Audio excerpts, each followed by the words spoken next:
pretty walls, they city lights.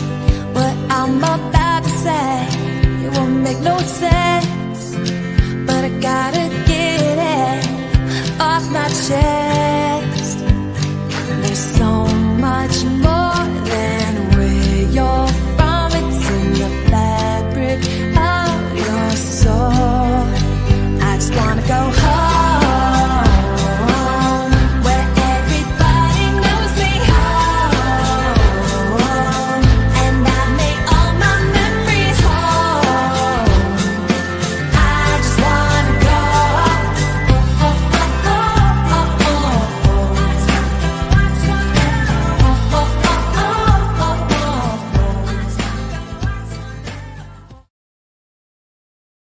Hey everybody, come on to the Cajun Cooking Experience. This is Spuddy over here, and we're ready to fire it up. Tonight we're cooking one of my favorite seafood dishes, seafood gumbo. So this is what it's gonna be. You know, in Lent, we have to sacrifice. We have to eat this seafood, man. It's terrible. So what I found tonight, I found an old cookbook that written by the Times-Picayune in the early 1900s. They had four versions: 1901, 06, 1910, and 1916. So they had four different editions that they sent out. The one I'm getting all the information out of is 1916. You can actually still find that online. The whole cookbook's online, so you don't have to pay for it. And so it's called the Picayune Creole Cookbook. Bro, interesting because how they were doing things over 100 years ago. And the gumbos were a little different than they are today. They are, it's going to surprise you, some of the stuff that they did that we think, oh no, I wouldn't do that. But they were doing it back then. And yes, tomatoes were used back then, especially in your seafood gumbos. So what we're going to do is, when I cook my seafood gumbo over here, I'm going to cook it somewhat of what they did in the cookbook. But I've got me some lard on the side. I'm going to add the lard as I cook it, after I get my water in and I start letting the water boil. But I'm going to make a roux before I add this lard. And what I want is something they didn't have in the cookbook. You probably didn't get that nutty flavor when you were making that roux. That's what this roux is going to give you. I made it yesterday, no vegetables in it, which means I can keep it probably for 3 or 4 months and it'll be fine. I can keep it out on the table. It'll be fine. So this right here, is going to be a good thing. And let me get to the comments. Okay. Now, we're going to start right here. We're going to throw some onions in.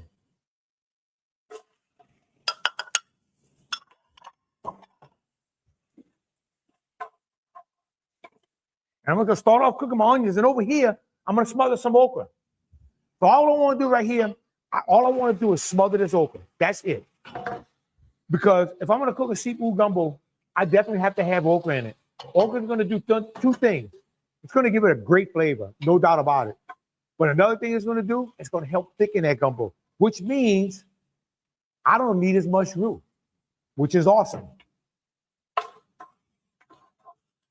All right, we'll just cook this down, cook these onions down. It's something I'm going to bring in. Now, look, it's Lent. So if you follow no meat on Fridays, you may not want to do this, but I like to throw a little do in mind. What you've seen in this cookbook a lot of times you've seen where they were putting ham. You saw a lot of this in the early 1900s, all the way back to the 1800s. You saw them putting ham and also round steak into a gumbo. So that's always interesting to see that. We're going to kick this back a little bit. All right.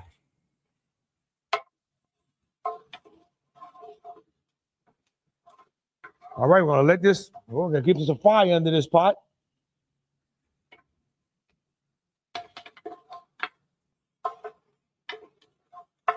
Okay. And just get these onions rolling in here. And I'll tell anybody, if you're putting comments out there, I'm not getting comments being fed through here, so I can't answer anything that you're asking, but just keep pumping them through. Maybe sooner or later they'll come through. All right. So in this cookbook, here's the funny thing. They had a bunch of gumbos in there. Not one gumbo, not one had a roux, which was strange. They cooked the gumbo the way I'm going to cook this one over here. But not one of them made a roux. Now, what they had a lot of, they would either make it with butter, 2 tablespoons of butter, or they would use a tablespoon of lard. That's basically almost every recipe that they have in there. That's what they would put in. Gotta get my towel to hold this pot.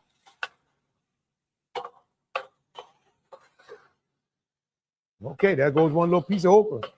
And I'm gonna fry this down, and I'm not worried about cooking all the slime out. That'll work itself out when I put it in the gumbo. I do want a little bit, and the only way to work that slime out, really, if I could, is to add a little tomatoes or add a little acid in it. Would I add tomatoes to seafood gumbo? Yeah, I wouldn't have a problem with that. Probably a little rotel, something like that. Just something to put a little acid in. Not a lot, not enough to kill it. I don't want a tomatoey gumbo. But you've seen, especially in the seafood gumbos in this cookbook, you've seen a lot of these gumbos had tomato in it. And you know, gumbo, it's been around a long time. Long time.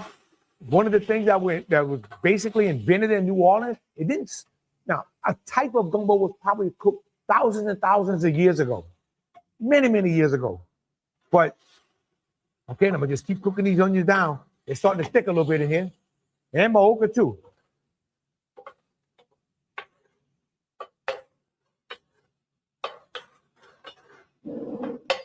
Okay, we'll take a look down in this pot.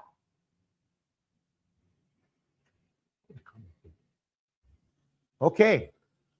And you can see the onions cooking down, starting to get a little brown color to them.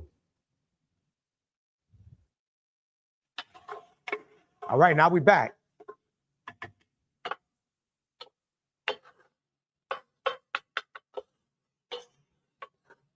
Ooh, the onion. And the okra's getting you got a nice slime to it right now, but we're gonna get it where it's cooked now. How much you want to cook this? This is definitely gonna be up to you. Some people, sometimes you go to a restaurant, you see okra in there, and you'll see them floating around. I don't want to see that. I want to see it smothered down a little bit. So I want my okra smothered a little bit. Now, one of the things I'm going to do, I always tell y'all, crab meat, $25, $30 a pound. I'm going to use gumbo crabs tonight. Now, I said you put some crab bodies in it. Oh, Mark, what's happening, brother? But I'm not putting any crab meat. But what I'm going to do, got a little catfish. Come on over and get some, brother. And what I want this catfish to do, I want this catfish just to cook down. I want this catfish just to cook down and break up in here. And this is pond-raised catfish. So being that it's pond-raised, or like Lucy said last week, it's tame catfish, it should break apart. The thing should just fall apart, okay? All right. Just let this keep cooking down and keep cooking down our okra.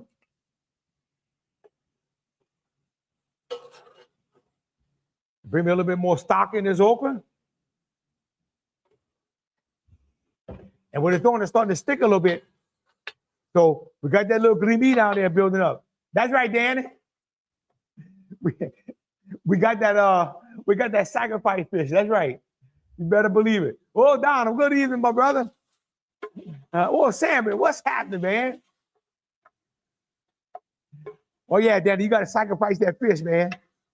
And that pond-raised catfish, when you put it in there, it does break up real good. It does a good job. And once it gets cooked and it spreads out, it has a pretty good crab meat taste. Now, of course, these crab bodies might have something to do with the crab taste. But I found it. They gave little stories in this cookbook. And I'm going to talk a lot about this cookbook tonight because I found it very interesting. I've been knowing about it a long time, but I never went and investigated. But one of the things they said, how did this gumbo come about?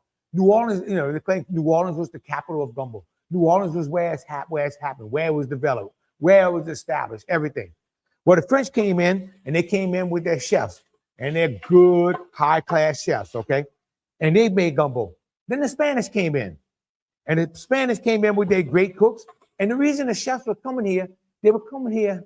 This is the cookbook has now. They were coming here to make a fortune in the new land. So they had a new land out here, New Orleans, and they were coming here to make a fortune. Sound familiar? We still go places thinking we're going to make a fortune. So they were here. Then the Spanish came in. They had their way of cooking. Then they started cooking with the French, and everybody just kind of melded together to come up with different recipes. Some from the Spanish culture, some from the French culture, started blending together. This pretty much explains our whole Cajun cooking culture. These different cultures learning from each other and how we learn from our neighbor, and bring everything just comes together. And there's not a lot of places they do that. You would think they would, but it's not a lot. Okay, and I'm gonna bring my celery in, let that cook a little bit, and I'm bringing all them vegetables in. That's gonna take a little time to cook. And my okra's coming along real good. Now okra, we over here smothering this okra, but that is the actual gumbo, the king gumbo, the African word for okra. So the smothered okra would be your original gumbo. Then, of course, we have the gumbo, and you'll see it a lot of times in old newspapers, they would call it gumbo soup. That was one of the things you saw that a lot. Very common to call it a soup. Which, if you think about it, it really is. Now, you start getting in the Creole style, probably a little thinner gumbo. As you get out here, you start getting that Cajun style. And I noticed that because I live closer to New Orleans in St. Charles Parish, and we had a thinner gumbo. Then when you get out here, you have a thicker gumbo. Which one's good? Doesn't matter. They're all good. I'm not gonna lie to you, I like the thick one. All right. Now we got our fish nice and broken up. We got our onions cooked. Now what I'm gonna do is, I'm gonna bring a little bit of flour in here now. And I'm gonna cook this flour down. And I'm not far from bringing in my stock. And also what I wanna do, a little bit shrimp I'm gonna sacrifice. Y'all know I believe in that sacrifice stuff. I just want all this stuff to cook down, let it break up, do what it's gotta do, but it's gonna give you some good flavor if you put a little bit of this in there. And I want that flour to kind of cook down at the bottom of this pot a little bit. You know, it's kind of like browning flour in the oven. When you have a brown flour roux, just a flour roux. Basically what you're doing right here. And all the recipes in this book for gumbo, this is how they cooked it. They didn't come back with a roux on the side. They didn't make it with lard. Now, they were making gumbos with lard or butter in New Orleans at that time. You don't have to worry. And they were making roux because it was French. But this book right here, this particular book, this cookbook didn't have it. Now I'm gonna stop. I took a couple of these gumbo crabs and I took some dry shrimp and I took a smoked neck bone, a pork bone that came out of my Boston butt that I smoked. And that's what I made my stock out of. I just boiled the hell out of it. Okay, now I'm gonna start bringing in my stock. We're gonna start building that gumbo.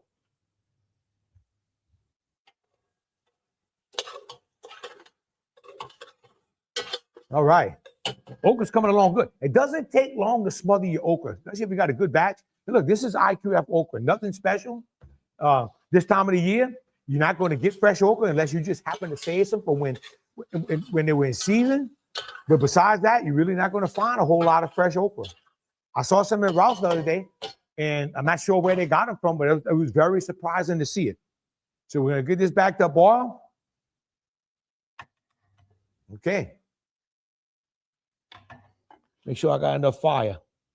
So one of the things they put in there, you think about this when they cooked this book, they made this cookbook, the first version coming out at the end of the 1800s.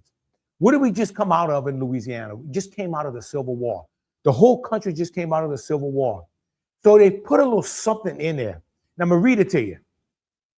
After the tidal wave of the war had swept over the land and left it wrecked, the housewives of the Creole city had to learn such rigid economy as they had never known before. So things were tight. They weren't like they were before the war. And behold, the recipes must be made to fit slender purses. Now, this book is made of different recipes of different people, different Creole ladies, different Creole cooks. The book may be taken in the humblest kitchen and made to produce delightful dishes out of nothing. What do? When I started this live cooking, I said, we're going to cook all our leftovers. We're going to make dishes out of our leftovers. This is what we do. You don't waste anything. You think of a dish and then you cook it. You make a new dish. All right, let me get some fire under this thing. All right. So they were making dishes out of nothing. And that is the magic of the Creole cookbook, which the Times-Picayune is sending out on its 5th journey. It was in its 5th edition. And evidently, and it kept saying like every young lady should have this cookbook so she can learn how to cook properly for when she gets married. It was interesting to read because it takes you back in time of what was happening back then. So they were still feeling the effects of the war. And these recipes were based on don't waste anything, use what you have and make something. And sometimes that's your best dishes. Now, a lot of the recipes that I found in old newspapers from about the 1840s all the way to 1900, they used all kind of meat to make gumbo. They used chicken. All of them had chicken in it. They could have had some round steak. Round steak was common. It could have been mutton to make gumbo. You maybe and you made a lot of times the roux, the actual roux was made the way we did it tonight. So a lot of we've come a long ways in the way we make our gumbo and the ingredients that we put in it. And we, you know, a lot of people don't like to mix the smoked meats or meat with seafood and all. This was very common back then. We definitely live in the melting pot of heritage and culinary creation. Boy, you better believe it, Donald. And this is what makes our food so good and so different. So one type of gumbo they have in the book is called gumbo filet, not filet gumbo, gumbo filet. Now, one of the things that was interesting is that, so they explained what the filet was. And the filet was a powder manufactured by the Choctaw. And from young and tender leaves of the sassafras. And they get the leaves and spread them out on a stone mortar to dry. And then they'd pound them. They'd pulverize them. And they'd pound them till they were pulverized, okay? Then once they did that, they ran them through a sieve. And I'm trying to see what kind it was. A hair sieve, which I have no idea what that is, but they ran it through a hair sieve. And twice a week, now the Choctaw, they were located in what's Mandeville today. Twice a week, they go to New Orleans and sell their filet at the French market. But they'd also sell the leaves and roots for medicinal purposes. I found that was very interesting. So they'd bring dry leaves and they'd bring roots, and that would be used for medicinal purposes. Now that was interesting. So how do you make a good gumbo filet, which is what they called it? Okay, my okra for me is finished. This is done. It'll be coming in so this okra is done, or the gumbo over here is going to come in the gumbo over here. And the way they made this gumbo filet, they had a large chicken, 2 large slices, or 1 to 2 pounds of lean ham. There you go. That would be our andouille we're putting here. That lean ham would be the same thing as our andouille. You're in New Orleans, they're using ham. 2 tablespoons of butter or 1 tablespoon of lard. 1 bay leaf, 2 dozen oysters, large onion, a sprig of thyme, 2 quarts of oyster water, the liquor, 2 quarts, and 2 quarts of boiling water. A half a pot of red pepper, not the pepper, a red pepper with no seeds. And then you would season it with salt and cayenne pepper, specifically stated cayenne pepper to taste, okay? Now we're gonna bring a little bit more stock in. Okay. While we're getting that up the bar, I'm gonna start bringing my okra in now. So gumbo filet. But look how you're not talking about a lot of ingredients. This right here, that dish right there, they said was enough to feed 12. They didn't cook for a big group of people. They didn't cook to put in their freezer. Why? There was no freezer. There was barely any refrigeration. Most people didn't have refrigeration. Very few people did.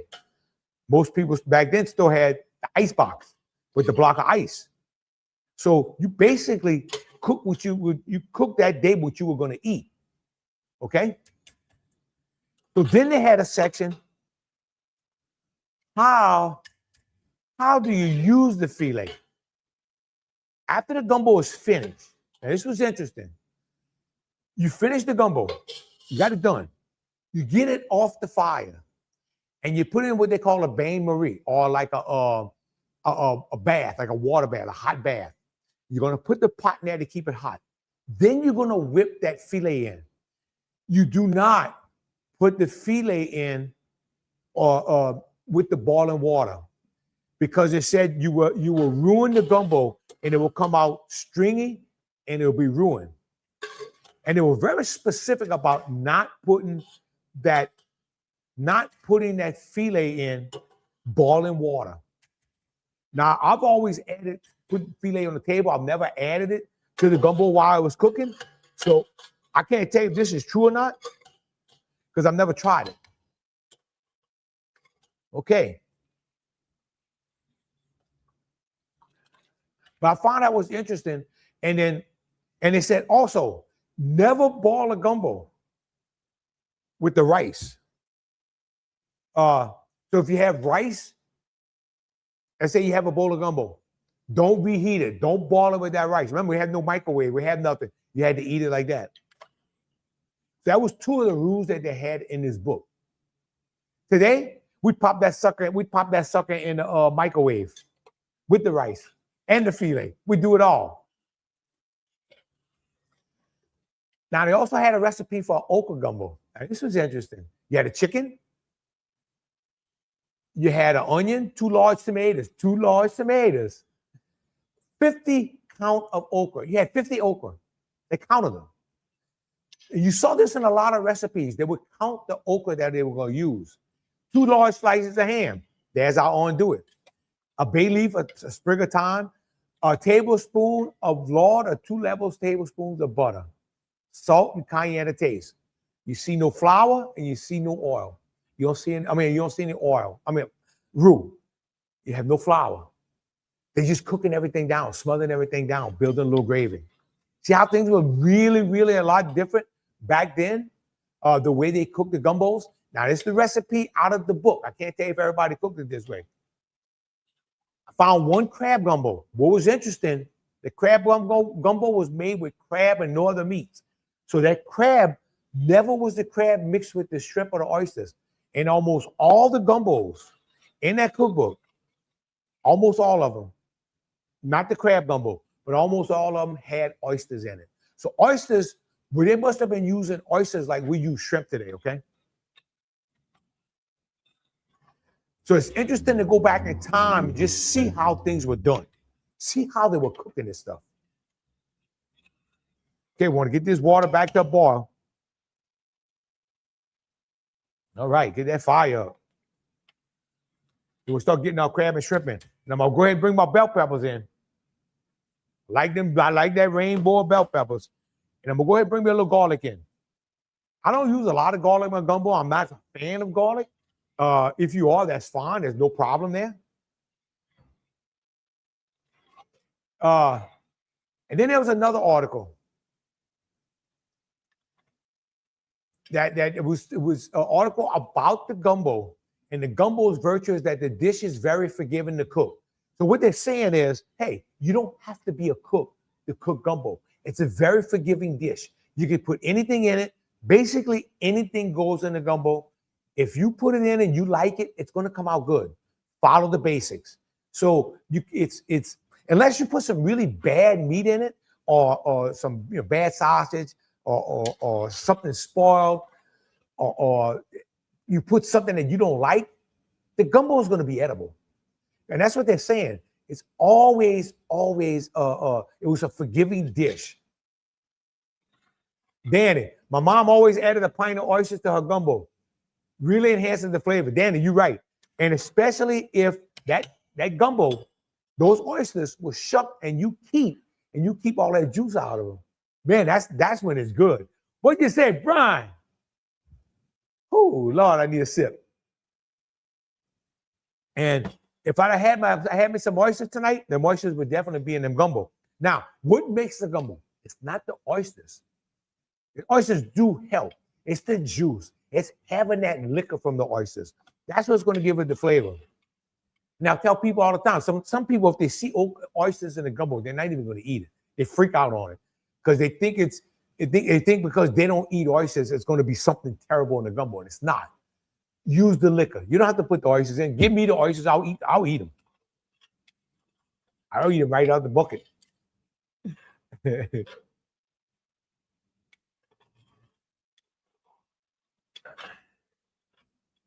So, and it was a paper. This one article I was telling you about. It's called the New Orleans City Guide. It was published in 1938, and they say it's a fairly basic recipe for a gumbo made with crabs, shrimps, and oysters. Okra may be used in the place of filet, but it's cooked with the gumbo. Now you see, but it's cooked with the gumbo, where the okra is. The basic recipe is the same, but chicken, veal, or ham, or a combination of veal and a ham bone can be substituted for the crabs and shrimp. After Thanksgiving, you can use turkey and to make a gumbo with oysters. Something we still do. We use the turkey. So this, if you go, it's just so interesting to see this happening. I hope you cook a gumbo a couple of weeks ago at the Cajun Cooking Experience. Oh yeah. Oh hell yeah. Was that the one at Destrehan, right? And man, we had a good time. Boy, we had a good time. So there's one of the people at the Destrehan plantation in the Mulebourne where we do the big groups at. And we really do have a good time with the groups that when we do this. Oh, now we're starting to get a little boil. And you can see with this okra, and I'm gonna let it boil a little bit before I start bringing my roux in. With this okra, it's starting to thicken up. You can see the gravy starting to thicken up. A girl and her piano. I like that. I like that handle. Oh man. Let's take a look at that pot. And one of the reasons I like to put a roux in it, if I could put a little kitchen bouquet to color it, I'd rather put me some roux and get that deep flavor. Get that depth in that gumbo. But this way, by bringing it in after, I can control how much roux I'll bring in. I don't have to bring a lot because you don't need a lot because remember, the okra is being used for thickening. So you just sit there and just whip this in. And this is what I tell people. People, if they're going to cook it by themselves and they're scared to put the roux and how much roux I got to cook, I tell them cook it on the side. Bring it in after. It's going to give you the same effect. It's going to work fine. But it's foolproof because you won't overdo it. And you won't outgrow your pot. Well, you should outgrow your pot. But what this is doing, because I have this dark brown roux, I'm adding that nutty flavor into it now. One thing I like with my seafood gumbo, I like that nutty flavor. A lot of people don't like that. A lot of people do not put a roux in their seafood gumbo. And that's fine. That's fine. They'll just color with a little kitchen bouquet and have a little nice color. There's nothing wrong with that. But hit a little hit of black pepper in there. A little hit of cayenne. And remember, the season is the taste. Now, we don't have a lot of seasoning in this gumbo because I didn't bring a lot of smoked meats in. When I bring my smoked meats in, I don't need a lot of seasoning.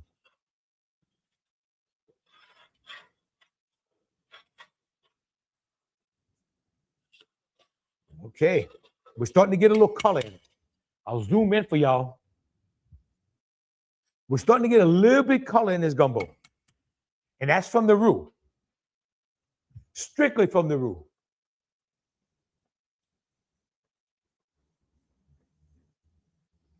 If I didn't put the roux in it, then I have to put me a little kitchen bouquet. Now the bay leaf. the bay leaf, the Ursuline nuns used to plant bay leaf. They used to have this in their herb gardens for healthcare, medicinal purposes. And the bay leaf was used to keep the weevils out of the flowers.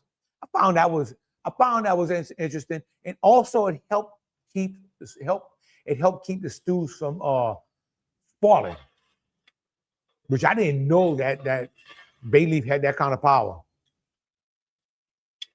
Oh, Crete, I asked my aunt today how she cooked up seafood gumbo. She said, make your roux, add your stock, then add your seafood and smothered okra. Let it cook. That's it. So what I did, I just kind of went a backwards way, Crete, because there's so many ways you can cook it. And remember what I just said, cooking gumbo is forgiving. So whether you do it this way, and I call it back-asswards, where I bring the roux in last, or you make the roux first, doesn't matter. Since I don't measure, since I'm going to cook by sight, the way, I'm cooking from the soul, I'm cooking from the heart. So I'm going to use my senses to see if I'm thick enough. I'd rather bring my roux in after. And I always, believe it or not, I've always got me some roux on the side. Always in my kitchen, I've got a little bowl of roux on the side, because you never know when you're gonna come up with something, or you missed it. You came up a little bit short on the roux. You added too much water. I can always have something to bring in. Or somebody calls at the last minute and wants some peas, some roux peas. I got my roux already made. But the okra has always been the primary thickener in the gumbo. But you use sassafras when the okra wasn't available. Now, with the Native Americans, of course, what they did, they used the filet. That's what they had. But they had a trick to it. As they would cook it, they would bring it in and just you do this, and then they would see where the thickness was. Because if you overdo it, you could have this big ball of gook. So there's a little trick to it, but you just take a little bit of filet at a time and bring it in until you get the thickness that you want. Filet is also going to bring in a little flavor in that gumbo too.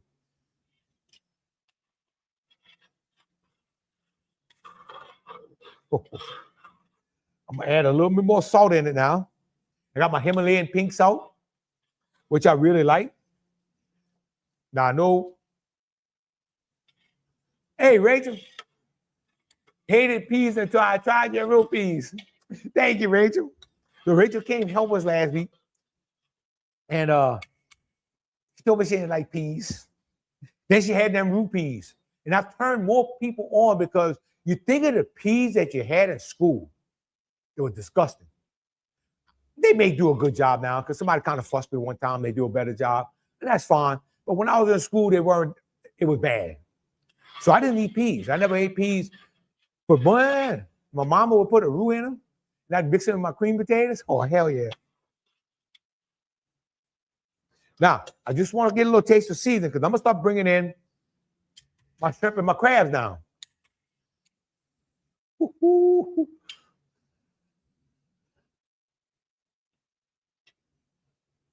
Oh, man, it's good. Oh, I don't have anything in here yet. It's coming out good. Oh, man. We'll bring a little bit of shallots in. My shallot bottoms, I already had them in here. I had them mixed with the onions. I used to put them in separate. Hell, I just smother them down with the onions now. Just a personal preference. So you think about gumbo. You think about everything we do, and you think about what I talked about, all the different cultures coming along, and we actually just learn from each other how to make different gumbos. Because I learned from different people, different cultures, and different families, and different neighborhoods or whatever. Lived in different places. What do you do? How do you make your gumbo? And I'll always pick up something from somebody. Somebody's always got a little hint. Like Brian said just now, Tootie says she makes a gumbo. Something a little different, but I'm always looking what people do different. I like that. Put Lipton onion soup pack in your roux peas. Hell, I can't make them no better, man. I'm gonna eat the pot. But that could work, brother. Okay. Now, I do need a little bit more salt in here. And the reason I was tasting. And I just like to use the pink Himalayan salt. That's just me. And you know we got to give that our cane farmers a little bit of loving. Don't never forget about the brothers. All right. A little bit more red pepper. I'm getting ready to bring those meats in. And this dish that, now once you're going to start bringing this in, it's not going to take long to cook. I'm going to bring a little bit more roux in. And I love cooking it like this because it's so easy to just add a little bit of roux at a time. And what it was, I had a roux. I had to make a smoked rabbit gumbo. So to make that, I just made extra roux for tonight. That was it. So when you're gonna make a roux, make a big roux and just keep you some on the side. Keep it on the side, but if you're gonna make a little bit, why not make a lot? It's not gonna go to waste. So being the cultural melting pot, how does that come about? Well, the okra is African. The roux is French. The filet, Native American Indian. Then you got the sausage and andouille, that's the German. The rice, West Indies, Africa. You got the wild game, that's the Cajun. If you're gonna put wild game in it. And the seafood gumbo, that's all of us who live by the water. The Spanish, all your seasonings that you have, all your peppers and all, that would have been the Spanish. So everybody's got a little skin in this game, like I would say. All right, I'm gonna bring these shrimp in, and look, I have a lot of shrimp. Don't be tight with this shrimp.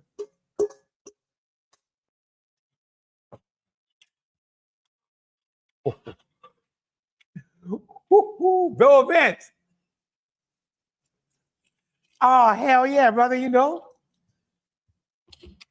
Let me show it off a little bit.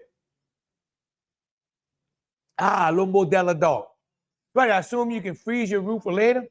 Danny, you can. But if you put no vegetables, flour and oil, don't add anything to it. Man, you can leave it on the stove for 3-4 months, but if you want to freeze it, yes, you can definitely freeze it. Keep it in an ice box, whatever way you want. But absolutely. Now, if you put onions in here, you better freeze it. Because in about 4 or 5 days, you're going to be growing penicillin. So, but that's one way. I learned that a long time ago. And you know, being in the restaurant business, you're always looking for ways to have shortcuts. Because not every morning you can have time to make a roux. I had a special pot, that pot I was cooking the okra in. We call it the roux pot. It's got a real thick bottom. I get my roux going, I put it on a low fire. Everybody that worked for me that passed that pot had to stir. And I even left it on one night. I forgot to turn. I had a very low fire. Came back the next day, it was perfect. So you can hurry up and make it. You can put it on a little low fire and just keep coming back and stir it every now and then. But be careful with that.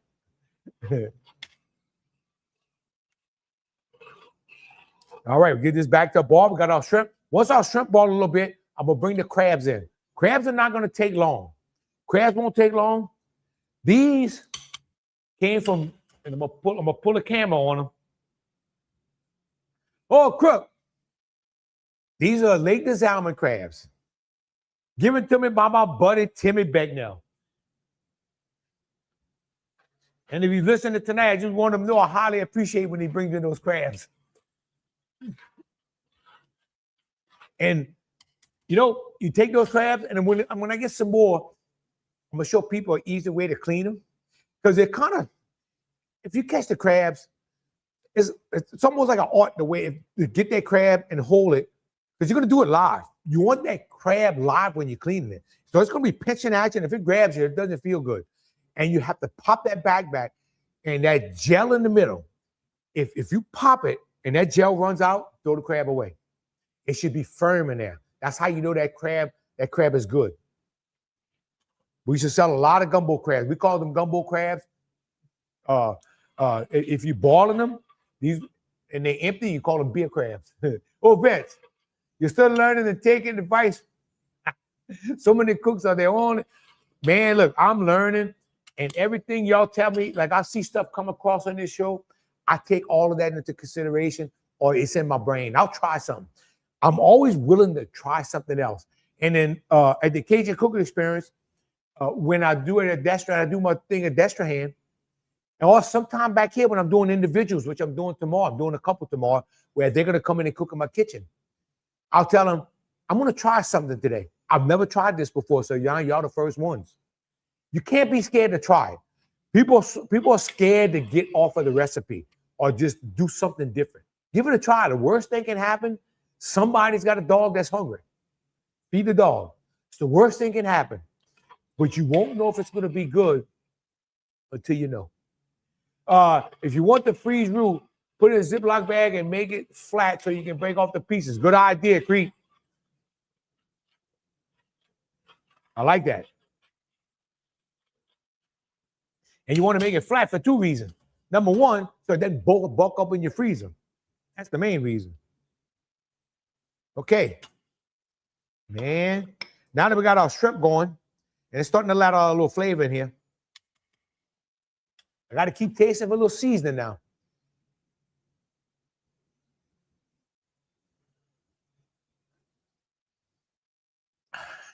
Oh, you know the best part about it? This baby's going to be better tomorrow. Oh, man. Oh, man. Whoo! Yeah, I know I'm not forgetting the French bread. Okay. Got to bring a little bit more salt in. Oh, Dino, what's happening, brother? A little bit more salt in. Now remember, like these crabs are open bodied. They're going to suck up some seasoning too. So just curious, does all your prepping, slicing, and dicing? Who does all your prepping? Oh, Donald. Who does all that? Me. So let me tell you about this prepping. A lot of people don't like the prep. And that's a good question, Donald. I love sitting there, breaking out all my seasoning, put my music on, and just chopping everything up. Got my little system, and these plastic containers that I use, fantastic. I'm telling you, invest in some. Invest in these. When I go to Destrehan, these containers right here, I bring all my seasoning in. So I have to go to Destrehan Monday for a group and have to go next week for a group. The group for tomorrow, I already have them in these. You put a lid on them, you put them in your ice box, they're ready for the next day. These are fantastic to cut ahead of time. I always cut my seasonings ahead of time. I never wait to the same day I need them. So I'm relaxed. And sometimes you'll come in, if I'm open, I'll be up on the same table right here cutting up all my seasoning. And I like that. I enjoy doing that. I really do. Now we're going to bring our crabs in. This is going to add a lot of flavor to it. No doubt about it. Now, some people don't like to bring the crab bodies in because they don't feel like peeling them. To me, that's fun. Man. To me, that's one of the fun things to do. Okay. Bring in a little parsley. Now, one of the things I do when I make my stock, the stems of the parsley. Some of the stems are in here, but about half of the stems, I'll take them and I'll let them boil into my stock. So the stock right here has all my cut, and that's the one thing I like down about doing all my prepping and all that, is that all the ends, I have this special little container that I'll put in a pot of boiling water. I'm making that bouillon. I'm making that bouillon so that I can have that stock. All the seasoning, the onions, the bell peppers, the celeries, the bay leaf. Instead of having bay leaf in here to dig out, I'll go ahead and put it where all those little ends, I don't waste anything. All that stuff gets used in my stock and then I throw it away. Those bones off of my Boston butt, why throw them away? You get a bone in butt. What do you do with the bone? Smoke it. If you don't want to smoke it, save that bone. If you're cooking some red beans or white beans or any kind of beans, throw that bone, because you always have a little bit of meat on, throw it in your beans when you start and let it cook the whole time you're boiling your beans. You're going to see a different flavor in your beans. And that's your class for tonight.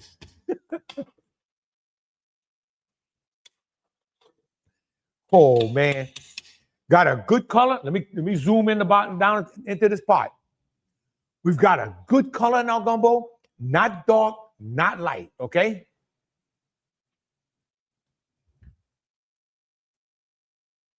really, really like the way this is coming out. Now, you saw a lot of recipes I was going over earlier in that cookbook. They were using butter to make their roux. You got to remember the French in New Orleans. A lot of stuff was made with butter.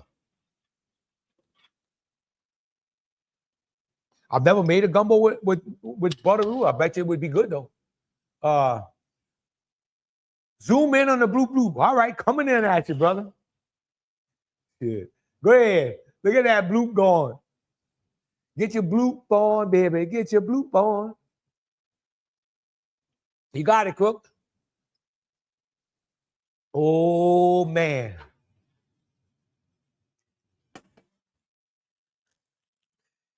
This gumbo was good today. It's going to be kicking ass tomorrow. All right. Here we go. Got to dip. Got to take the dip. Whoo!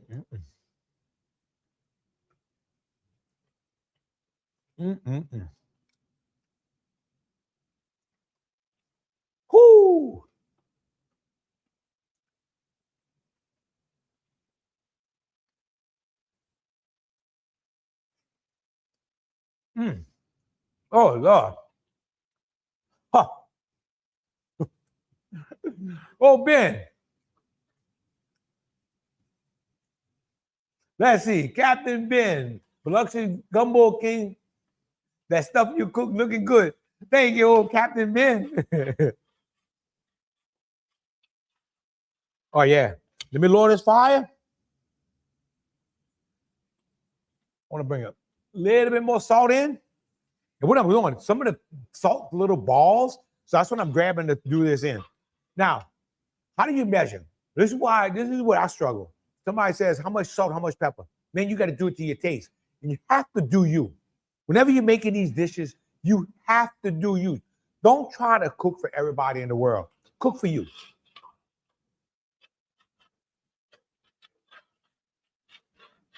It's really hard to follow a recipe because everybody has different tastes. You can use the recipe as a guide, but when you start seasoning this, you really have to do you. Okay.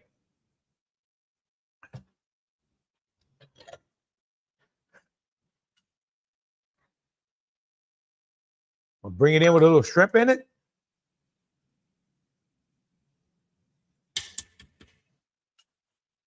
Let me zoom in on that. You can see that bowl of gumbo. All right. Woo-hoo.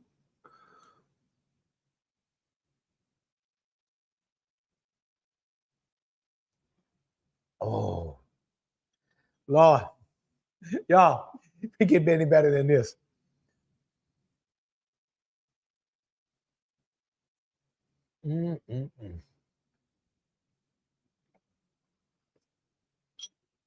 Now, some people will do, or you put in loose crab meat in it, Brian. So what I did, I just put some pond-raised catfish, stripped it up, and let that catfish break up in here. That's kind of like my loose meat. Because I'm sorry. I'm either gonna pick my own crab meat, or I'm gonna put I'll use, I'll put some gumbo crabs in it, buy me some beer crabs. But I can't pay $30 a pound for crab meat. I'm sorry. I've been in this business too long to have to pay that much. So I just improvise, but I still have my crab. Now, if I want it, I can get some crabs like this and I can pick them. I can pick them myself. I'll definitely do that. But I just can't pay that much. I'm sorry. So I'll just let some fish break up in here. All right. This is the way you got to serve it. Now, it's over rice. Unless you like yours over potato salad. But there's nothing wrong with that. There's our rice. Here we go.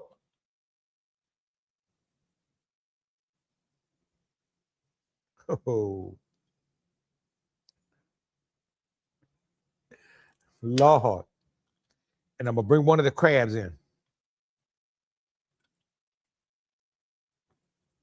I'm trying to get one with a claw on it.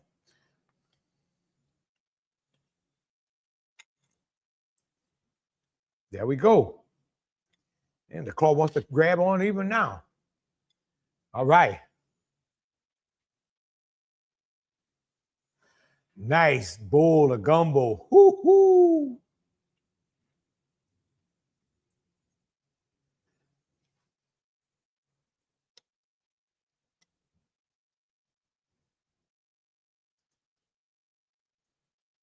Ooh.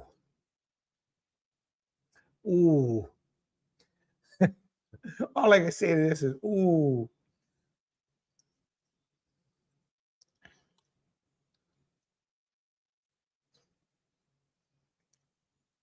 Oh.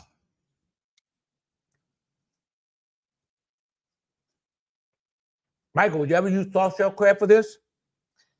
Yes. So in that Tom's Picayune cookbook, they actually had used crab on the crab recipe. It was made with crab or soft shell crab. Now, soft shell crab, you're going to put way at the end.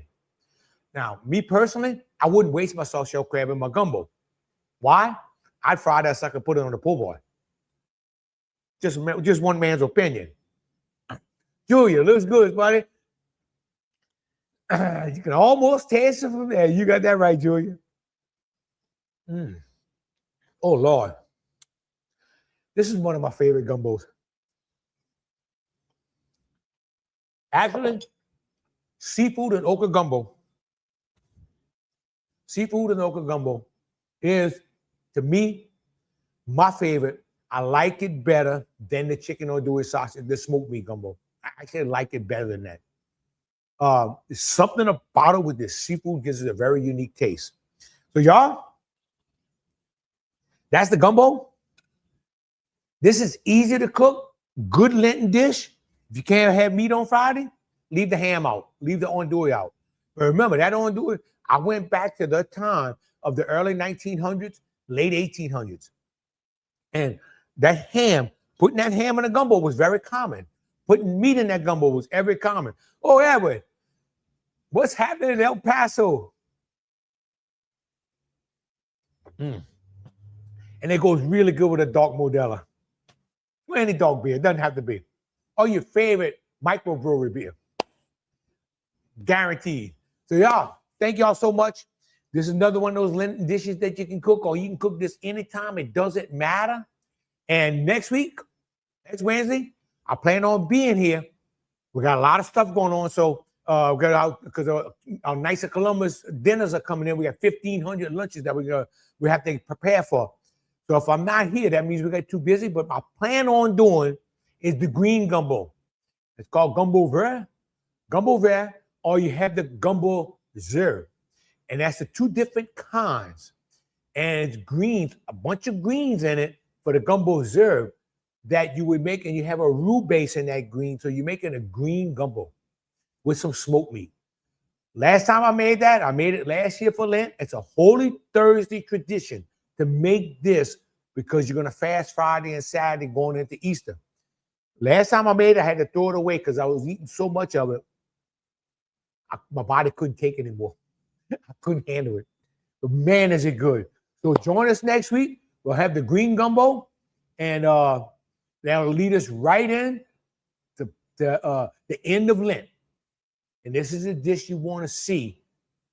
Great dish to cook on Holy Thursday before people would fast on Good Friday. So thank y'all so much.